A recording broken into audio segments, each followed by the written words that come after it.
A'udzubillahi minasyaitonirrajim. Bismillahirrahmanirrahim. Assalamualaikum warahmatullahi wabarakatuh. Alhamdulillahi wahdah. Wassalatan wassalaman ala man la nabiyya ba'dah. Amma ba'd.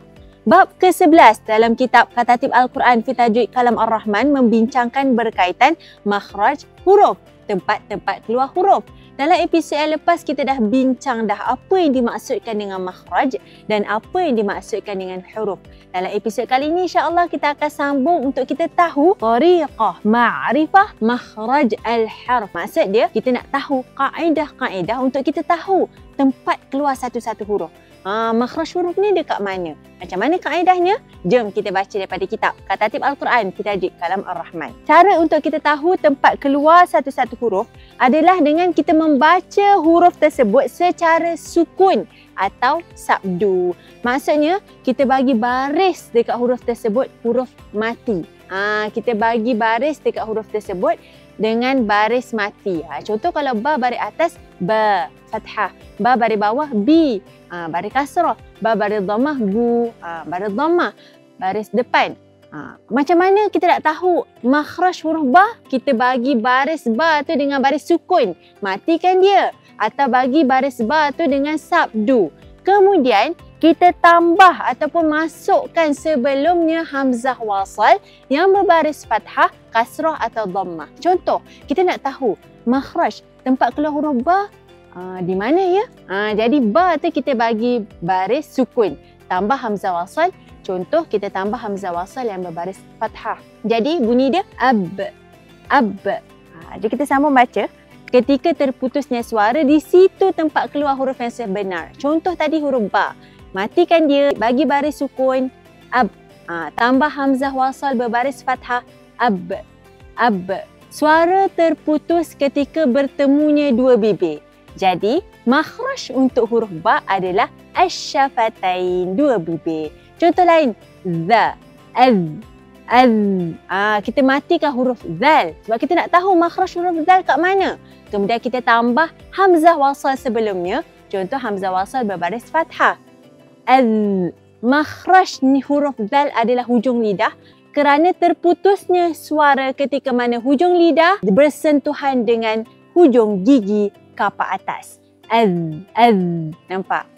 Ini cara atau kaedah untuk kita tahu makhraj sesuatu huruf hijaiyah. Contoh lain, kita nak tahu makhraj huruf qaf. Aqa. Atau kita bagi huruf qaf tu dengan baris sukun atau baris sabdu. Aqa. Kita bagi huruf sabdu contohnya kan. Atau baris sukun. Aqa. Kita rasa tak? Terputus suara tu bila? Bila pangkal lidah naik ke langit atas.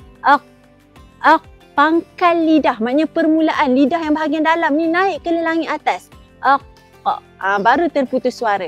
Maka makhraj untuk huruf qaf adalah pangkal lidah.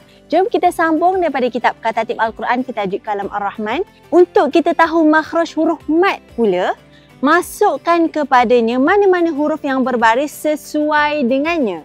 Kemudian membacanya. Kita akan dapati ia berhenti dengan berhentinya angin yang keluar dari rongga mulut. Demikian menjelaskan makhraj adalah samar-samar, sementara huruf hijaiyah yang lain makhrajnya adalah jelas.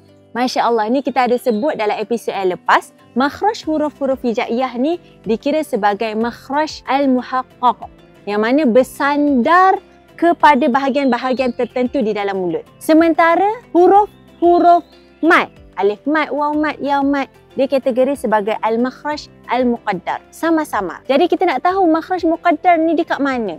Alif mad, waw mad, ya mad ni dekat mana? Contoh alif mad. Kita bagi huruf sebelumnya sesuai dengan baris. Contoh alif, kita bagilah huruf baris fathah. Contoh ba. Kita bagi ba, alif. Kita tengah bincang makhraj atau tempat keluar untuk alif tu. Ba. Kalau kita tengok, kita akan mendapati berhentinya. Bila kita sebut tu berhentinya dengan berhentinya angin yang keluar daripada rongga mulut. Ba.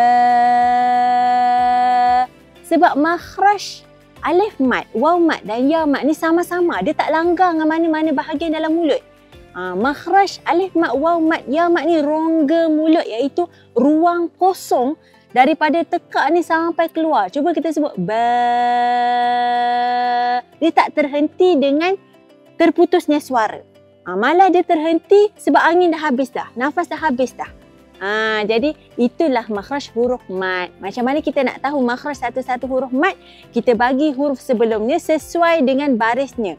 Contoh nak tahu waw mad, jadi kita bagilah baris huruf sebelumnya dengan huruf yang berbaris dhammah. Contoh, bu.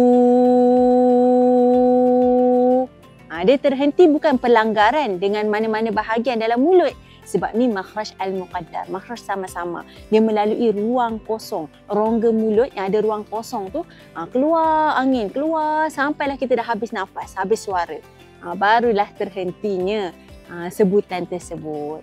Inilah kaedah atau cara-cara untuk kita tahu makhraj huruf, tempat-tempat keluar satu-satu huruf. Nanti ke episod akan datang, insya-Allah kita akan bincang berkaitan dengan bahagian huruf-huruf hijaiyah ini pula, insya-Allah. Perkongsian ini saya kongsikan daripada kitab istimewa ini, kitab Katatib Al-Quran fi Tajwid Kalam Ar-Rahman. Panduan lengkap ilmu tajwid. Bagi anda yang berhajat untuk dapatkan kitab istimewa ini, dapatkan di www.nashrulquran.com atau hubungi admin Akademi Nashrul Quran di 0167182825. Jangan lupa like, komen, share, subscribe YouTube channel Katatib Al-Quran. Follow juga semua sosial media Katatib Al-Quran. Segala yang baik itu datangnya daripada Allah Subhanahu Wa Taala. Wabillahi taufiq wal hidayah. Wassalamualaikum warahmatullahi wabarakatuh.